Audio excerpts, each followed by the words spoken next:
Already divert हो चुके हैं, ताकि आने वाले फ्यूचर में जब कोयले की किल्लत हो, બીજું આપણે એક બીજું ગુજરાત સ્ટેટનું સારું બોલીએ છીએ કે पिछले 10 साल से हम देख रहे हैं कि सूरत और अहमदाबाद जैसे सिटी में जहाँ कोई प्राइवेट कंपनी के पास या तो जैसे शहरों में 24 घंटा बिजली। आपका नाम? नितिन ओझा। ओझा साहब, ये बताइए कि आने वाले समय में जो कोयले की कमी होगी और बिजली की जो किल्लत, कोयले की किल्लत की वजह से जो बिजली की कमी होगी, तो गुजरात को क्या प्रॉब्लम होगा? देखिए, अगर इसमें ठीक तरीके से देखा जाए तो आज से 20-25 साल पहले गुजरात के अंदर भी सब कोल बेसिस प्लांट थे, जो भी छोटे मोटे 2-3 थे वो। उसके बाद गुजरात ने उस टाइम ही सोच लिया था कि हम एक ही चीज़ पे डिपेंड नहीं कर सकते, क्योंकि कोल की कभी भी कमी महसूस होएगी। ये सोच हमारे पास 20-25 साल पहले आ गई थी। उसके बाद में हमने ऑयल बेस्ड पावर प्लांट डाले, जैसे कि दोहरण किया। बाद में काफ़ी हमारे पास गैस बेस्ड पावर प्लांट आ गए। उसके बाद हमारे पास विंड एनर्जी भी है, और अभी सोलर का भी चालू कर दिया है। तो अगर कोयले की कुछ कमी भी महसूस होगी तो उसका ज़्यादातर असर इस पर नहीं पड़ेगा, और उस टाइम में जो गैस बेस्ड पावर प्लांट है उनका परफॉर्मेंस काफ़ी अच्छा रहेगा। तो पहले 100% हम कोल बेस्ड है, उसका परसेंटेज अभी 20 से 25% के अंदर चला गया है। तो इसके लिए इससे ज़्यादा तकलीफ गुजरात को महसूस नहीं होगी, और ऐसे भी गुजरात के अंदर सरप्लस पावर है। ओझा साहब, ये बताइए कि पूरे भारत का जो बिजली का प्रोडक्शन है वो कितना है और उसकी खपत क्या है, और उसके सामने गुजरात का क्या पोजीशन है? देखिए, अगर देखा जाए तो पूरे जो इंडिया का जो कंजम्पशन है, प्रोडक्शन है, वो 1,87,000 मेगावाट, 1,87,000 मेगावाट है। और सामने उसकी ज़रूरियात से वो 10-11% कम है। उसके सामने अगर आप गुजरात का देखा जाए तो गुजरात का जो प्रोडक्शन है वो करीबन 15,600 मेगावाट जितना है, और वो सरप्लस है। यानी गुजरात को पावर कहीं बाहर से लाना नहीं पड़ रहा है।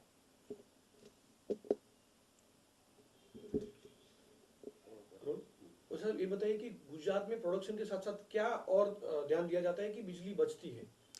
देखिए, अगर हमने जो पहले जो जिक्र किया उसके मुताबिक हमारा जो डेफिशिएंट है वो 10% है।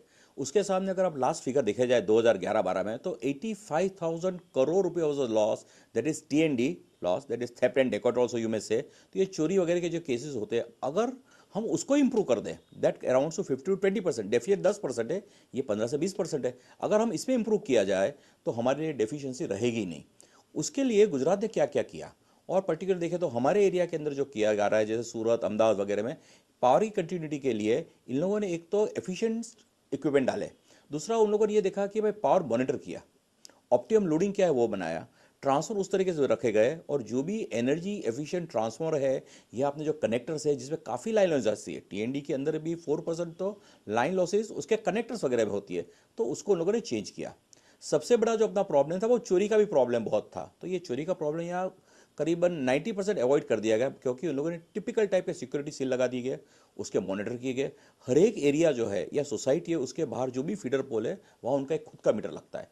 उस मीटर के मुताबिक रेवेन्यू आ रही है या नहीं है, अगर उसमें 5% ज़्यादा फर्क पड़ रहा है तो इमीडिएटली हर एक के मीटर को चेक किया जाता है, और उसमें से डिफॉल्टर भी मिल जाते हैं, पेनालाइज भी हैवीली होते हैं, और अभी तो इनको जेल की भी सज़ा हो सकती है। तो इसके लिए लोग भी जागरूक हो गए। जो झोपड़पट्टी या स्लम टाइप के एरिया थे वहाँ इन लोगों ने एरियल बंच केबल डाल दिया, जो लंगर डाल के जो बिजली की चोरी करते थे वो निकल गया। अभी एक तरीके से रेवेन्यू बढ़ा, तो रेवेन्यू को इन लोगों ने फिर से री इन्वेस्ट किया, तो अच्छे इक्विपमेंट आए, अच्छी लाइन डाली गई, तो फिर से वो पावर बचा। यानी ये कंटिन्यूस प्रोसेस है, it is not a one time process, it is continuous process, and so it is beneficial. तो साहब, ये बताइए कि जो बिजली की कोल की जो शॉर्टेज की वजह से जो किल्लत होने वाली है, उससे निपटने के लिए बाकी स्टेट को क्या राय देते हैं? देखिए, आज हम जो देख रहे हैं कि कोल की जो डिफिशिएट हो रही है, आज नहीं तो कल तो होने ही वाली है, क्योंकि हम नेचुरल रिसोर्स को निकाल रहे हैं, हम नया कोयला पैदा नहीं कर सकते हैं, उसके लिए हज़ारों साल लग जाते हैं। तो अपने को ऑल्टरनेट सोर्स ऑफ एनर्जी पे जाने की ज़रूरत है ही। हो सकता है वहाँ तक गैस पे चले जाइए, मगर अल्टीमेट जो रहता है वो विंड एनर्जी है, सोलर एनर्जी है, तो उस पर अपने को परिवर्तन करना ही पड़ेगा। एटॉमिक एनर्जी भी हम कर सकते हैं, मगर एटॉमिक एनर्जी के अंदर it is a costly plant, but still we can think of, that is a very costly thing, risky thing also. मगर गुजरात ने जैसे विंड एनर्जी के प्लांट डाले हुए हैं, उस तरह विंड और सोलर फार्म्स, क्योंकि अपना कंट्री पूरा ट्रॉपिकल क्लाइमेटिक कंडीशन है, तो ये हो सकता है जिससे होगा। और दूसरा, जो भी पैदा कर रहा है उसको अगर हम एफिशिएंसी यूटिलाइज करें, ट्रांसमिशन डिस्ट्रीब्यूशन लॉसेस कम करें, चोरी कम कराए या कम हो, तो हम उसका फ़ायदा काफ़ी अच्छा उठा सकते हैं। તમારે ધીરે ધીરે કામ મારું પેલું email ID છે ને એની પર हाँ, हमारा रवाना कर दो।